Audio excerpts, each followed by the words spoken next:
Tiffany. Okay, well, they're obviously both more than athletes. They're tax-paying citizens well within their right to express their concerns. It's shared by many Americans in this country and what they're doing.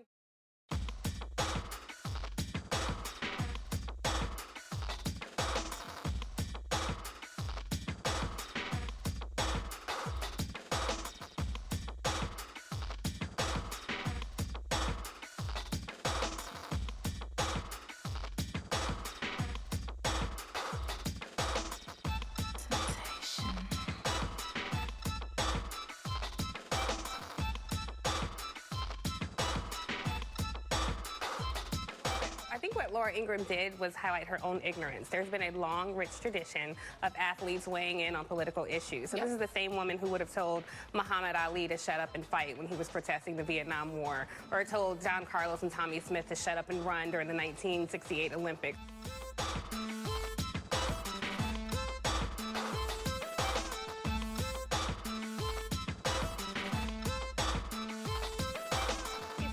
Ridiculous. But if you know what she said, Joy, she said that this is dangerous because there are children and some adults who will believe this. And so that's really the fear. They don't want our athletes speaking conscience and truth into our communities, because then that will incite a movement, and that's not what they want. Maybe I didn't explain myself well. What I was trying to say is that you're a slave. The slave can never fight back. Never. Never, never, never, never, never. And the sooner you learn that, the better off you'll be.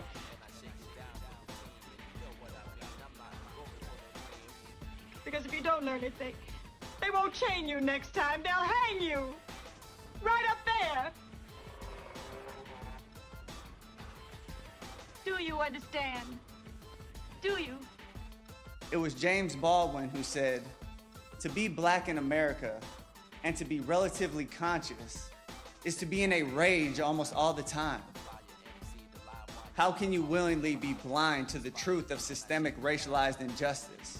Because then that will incite a movement, and that's not what they want.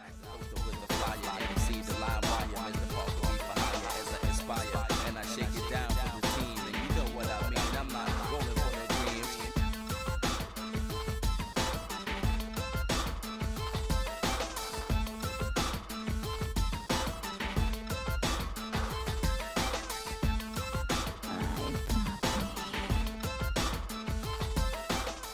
Moreover, the descendant of colonizers does not get to tell the descendant of slaves what they can talk about and when they can talk about it. In Wakanda, she's not allowed to speak. Hey, okay, Wakanda forever. And you know.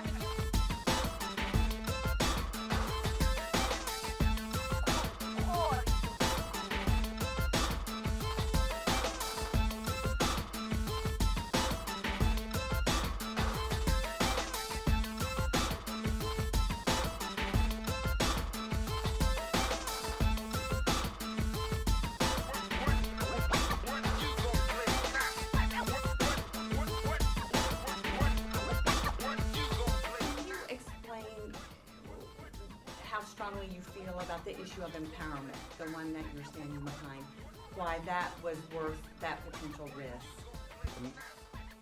I'll put it this way. Next year will be 2019. It'll mark 400 years since the first slaves touched the soil in this country. That's 400 years of systemic oppression. That's slavery, Jim Crow, new Jim Crow, mass incarceration, you name it, the Great Depression. They come out with a new deal.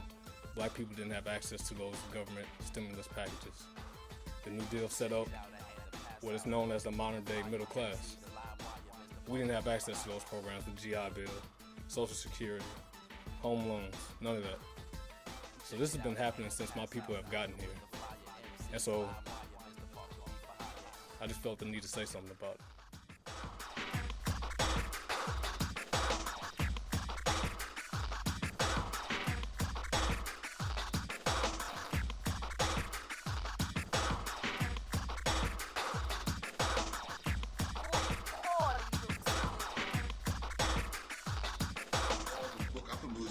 That said, if you marry out of your race, you go to jail.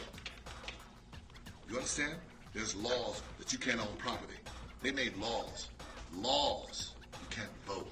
You can't go to school. You can't live in this area.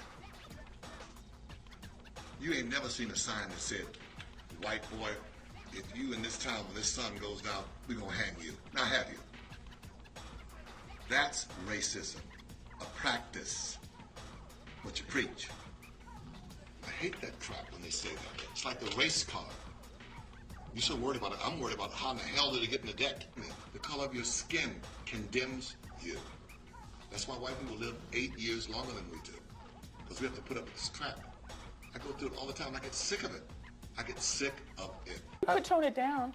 It's not about toning down. It's not I mean, that's a word I don't like. What do you mean tone it down?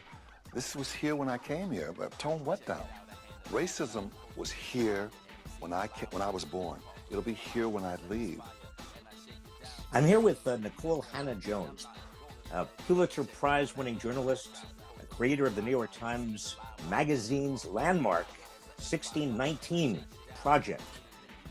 It really has a moral force that I think we need in this country. So just really honored to be on. Black Americans have never had a real opportunity to accumulate that wealth. So when we understand that under slavery, 250 years, and we should just make clear that we had slavery in this country longer than we have not had slavery, which is just a fact. Slavery ended 155 years ago, but it was practiced for 250 years. So that's 250 years of Black people not being able to accumulate any wealth, any property. It was illegal. Black people who were enslaved to own property. Anything that they owned actually belonged to the enslaver. It was illegal for Black people to make wills and to have heirs. So when Black people gained their freedom at emancipation, they are, as historian Carrie Lee Merritt says, the only group of people in the history of our country who, as a race, started off with zero capital.